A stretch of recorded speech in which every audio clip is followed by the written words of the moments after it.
Assalamualaikum warahmatullahi wabarakatuh.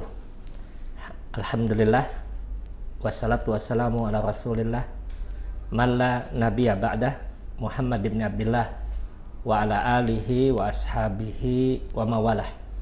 Allahumma anfa'na bima 'allamtana wa 'allimna ma yanfa'una wa zidna ilma.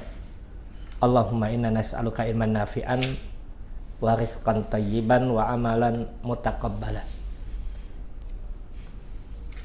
Jamaah yang dimuliakan Allah Subhanahu wa taala, alhamdulillah, puji syukur kita panjatkan kepada Allah Subhanahu wa taala.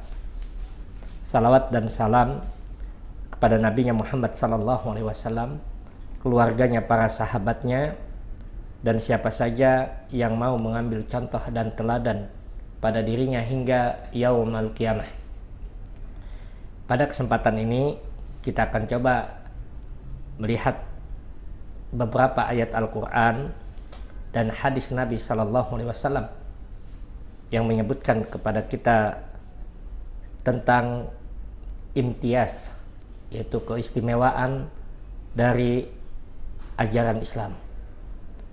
Kalau pada kesempatan yang lalu kita telah mengetahui bahwa agama Islam yang Allah Ta'ala turunkan kepada kita adalah agama yang merupakan syariat Allah Subhanahu wa taala yang berisi perintah, larangan, dan bimbingan Allah Subhanahu wa taala untuk kebaikan hidup bagi manusia itu sendiri dalam kehidupan dunia dan akhirat. Maka bagi seorang muslim, dia memiliki sebuah keyakinan bahwa melaksanakan ajaran Islam, melaksanakan perintah Allah Subhanahu wa taala, meninggalkan larangan Allah Subhanahu wa taala, mengikuti bimbingan arahan yang Allah berikan kepada kita akan memberikan kebaikan di dalam kehidupan kita. Dalam ayatnya Allah Subhanahu wa taala menegaskan kepada kita bahwa satu-satunya agama yang sempurna yang diridhoi oleh Allah Subhanahu wa taala adalah agama Islam. Allah Subhanahu wa taala menyebutkan kepada kita di dalam Al-Qur'an dalam surat Al-Maidah ayat yang ketiga, surat yang kelima ayat yang ketiga, Allah sampaikan kepada kita, al-yauma akmaltu lakum dinakum wa atmamtu alaikum ni'mati wa raditu lakumul islama dina. Pada hari ini telah kusempurnakan untuk kamu agamamu dan telah kucukupkan padamu nikmatku dan telah aku ridhoi Islam itu menjadi agamamu. Ayat ini disampaikan di hadapan para sahabat ridwanallahu ajmain oleh Rasulullah sallallahu alaihi wasallam yang memberikan penegasan kepada kita bahwasanya Islam adalah agama yang telah Allah berikan kesempurnaan. Kesempurnaan agama Islam itu tidak hanya berdiri di atas landasan kehidupan dunia, tetapi kesempurnaan Islam dia mencakup kepada hubungan kepada Allah Subhanahu wa taala maupun hubungan sesama manusia. Allah Ta'ala menyebutkan pada kita di dalam Al-Quran, di dalam surat Ali Imran, surat yang ketiga ayat yang ke-112, di mana Allah Subhanahu wa taala menyampaikan, duribat alaihim muddillatu ainama suqifu illa bihablim minallah wa hablim minan nas wa ba'u bighadabin minallah wa duribat alaihimul maskanah dzalika bi annahum kanu yakfuruna bi ayatillah wa yaqtulunal anbiya'a bighairi haqq dzalika bima asaw wa kanu ya'tadun. Mereka akan senantiasa diliputi kehinaan di mana saja mereka berada, kecuali ia berpegang teguh kepada tali Allah dan tali dengan manusia, dan mereka kembali mendapat kemurkaan dari Allah, dan mereka diliputi dengan kerendahan yang demikian itu karena mereka kufur terhadap ayat-ayat Allah dan membunuh para nabi tanpa alasan yang benar. Yang demikian itu disebabkan mereka durhaka dan melampaui batas. Jamaah yang dimuliakan Allah Subhanahu wa ta'ala, maka agama Islam yang sempurna ini dia dibangun di atas hubungan kita dengan Allah Subhanahu wa ta'ala yang disebut dengan hablum minallah, dan hubungan sesama manusia yang disebut dengan hablum minannas. Hablum minallah tentunya kita ketahui adalah hubungan kita dengan Allah Subhanahu wa ta'ala diawali sebagai dasar kehidupan kita yang melandaskan kepada nilai tauhid, nilai keimanan kepada Allah Subhanahu wa ta'ala. Dalam surat Ar-Rum, surat yang ke-30, ayat yang ke-30, Allah Subhanahu wa ta'ala menyebutkan fa'aqim wajhaka lid-dini hanifa fitratallahi allati fataran nasa 'alaiha zalikad dinul qayyim walakinna aksaran nasi la ya'lamun. Allah sampaikan kepada kita, maka hendaklah kalian tegakkan fa'aqim wajhaka, wajahmu kepada Allah Subhanahu wa ta'ala, fa'aqim wajhaka lid-dini hanifa, yaitu kepada agama yang lurus, fitratallah, itulah fitrah yang telah Allah fitrahkan kepada manusia. Zalikad dinul qayyim, itulah agama yang lurus, akan tetapi kebanyakan manusia tidak mengetahui.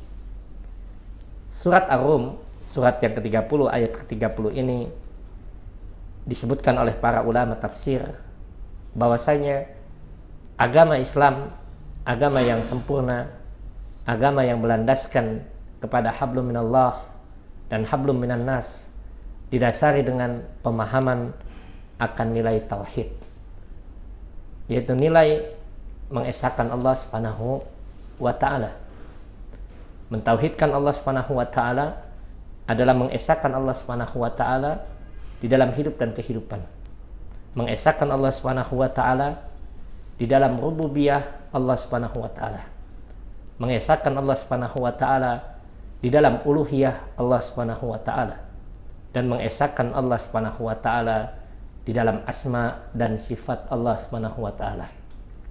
Hadirin yang dimuliakan Allah Subhanahu wa ta'ala, mengesahkan Allah Subhanahu wa ta'ala di dalam rububiyahnya terwujudkan dan teraplikasikan dalam kehidupan seorang muslim, bahwasanya dia meyakini tidak ada yang menciptakan dirinya kecuali Allah Subhanahu wa ta'ala. Tidak ada yang menghidupkan dirinya kecuali Allah Subhanahu wa ta'ala. Tidak ada yang memberikan manfaat dan mudarat. Tidak ada yang mengangkat penyakit. Tidak ada yang melepaskan dari kesengsaraan kecuali Allah Subhanahu wa ta'ala. Tidak ada yang memberikan rizki kecuali Allah Subhanahu wa ta'ala. Itulah keyakinan seorang muslim ketika dia mengimani Allah Subhanahu wa ta'ala di dalam tauhidnya yang kita kenal dengan tauhid rububiyah. Kemudian yang kedua adalah tauhid uluhiyah. Tauhid uluhiyah disampaikan oleh para ulama adalah mengesahkan Allah Subhanahu wa ta'ala di dalam beribadah. Hablum minallah, hubungan kita dengan Allah Subhanahu wa ta'ala dibangun di atas landasan tauhid, dan tauhid uluhiyah adalah seorang muslim yang dia menjadikan Allah Subhanahu wa ta'ala satu-satunya untuk diibadahi. Tidak ada siapapun, tidak ada apapun yang diibadahi dalam kehidupannya kecuali hanya Allah Subhanahu wa ta'ala. Dan ini adalah hak Allah Subhanahu wa ta'ala yang tidak boleh diberikan pada siapapun. Allah Subhanahu wa ta'ala memerintahkan kepada kita bahwa kehidupan manusia diberikan fungsinya oleh Allah Subhanahu wa ta'ala semata-mata untuk beribadah kepada Allah Subhanahu wa ta'ala. Dalam ayatnya, dalam surat Ad-Dariyat ayat yang ke-56, Allah Subhanahu wa ta'ala menegaskan kepada kita fungsi kehidupan yang telah Allah berikan. Wa ma khalaqtul jinna wal insa illa liya'budun. Dan tidaklah aku ciptakan jin dan manusia melainkan semata-mata untuk beribadah kepada Allah Subhanahu wa ta'ala. Beribadah kepada Allah Subhanahu wa ta'ala adalah bagian daripada tauhid. Itulah mengapa Abdullah ibnu Abbas radhiyallahu an menyebutkan kepada kita makna ayat Allah Subhanahu wa taala di dalam ayat ini, liya'buduni bima'na liyuwahhiduni. Beribadah kepadaku, kata Allah Subhanahu wa taala, maknanya adalah mentauhidkan Allah Subhanahu wa taala, mengesahkan Allah Subhanahu wa taala di dalam uluhiyahnya, di dalam penghambaan semata-mata hanya kepada Allah Subhanahu wa taala. Yang ketiga, hubungan kita dengan Allah Subhanahu wa taala adalah dengan menjaga nilai tauhid kita.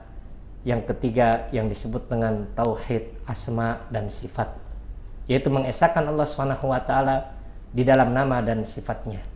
Bahwa saya seorang muslim yang dia menjaga hubungannya dengan Allah Subhanahu wa taala, mau meyakini bahwasanya Allah Subhanahu wa taala yang menciptakannya, menghidupkannya, memberikan kepadanya manfaat, menolak mudarat, memberikan rizki, mempergilirkan segala sesuatu, lalu beribadah kepada Allah Subhanahu wa taala dengan tauhid uluhiyahnya, maka dia pun melaksanakan yang ketiga, yaitu tauhid asma wa sifat, yang dikenal oleh para ulama adalah mengesahkan Allah Subhanahu wa taala dari nama dan sifatnya. Bahwa Allah Subhanahu wa taala memiliki nama yang sempurna, sifat yang sempurna, yang jauh dari kekurangan. Asma dan sifat Allah Subhanahu wa taala menunjukkan kepada kita kebesaran Allah Subhanahu wa taala. Nah, inilah hablum minallah, yaitu bagaimana kita menjaga hubungan kita dengan Allah Subhanahu wa taala. Mudah-mudahan Allah Subhanahu wa taala memberikan taufik kepada kita sekalian untuk bisa berada di dalam penjagaan kita kepada hak-hak Allah Subhanahu wa taala yang disebutkan di dalam banyak hadis Nabi sallallahu alaihi wasallam, di antaranya hadis Abu Dzar Al-Ghifari radhiyallahu an yang menyebutkan kepada kita, kuntu radipan Nabi sallallahu alaihi wasallam. Aku pernah bersama dengan Rasulullah sallallahu alaihi wasallam ala himar, di atas kendaraan. Faqala li, maka kemudian Rasulullah sallallahu alaihi wasallam berkata kepadaku, apakah engkau mengetahui apa hak Allah atas hamba dan apa hak hamba atas Allah? Haqqullahi 'alal ibad wa haqqul ibadi 'ala Allah. Faqultu Allahu wa rasuluhu a'lam. Maka aku pun mengatakan Allah dan Rasulnya yang lebih tahu. Faqala, maka Rasulullah sallallahu alaihi wasallam menyampaikan kepadaku, haqqullahi 'alal ibad ay ya'buduhu wa la yusyriku bihi syai'a.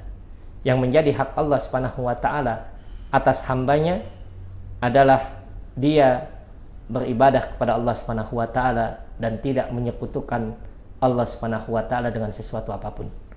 Wa haqqul ibadi 'ala Allah alla yu'adziba man la yusyriku bihi syai'a.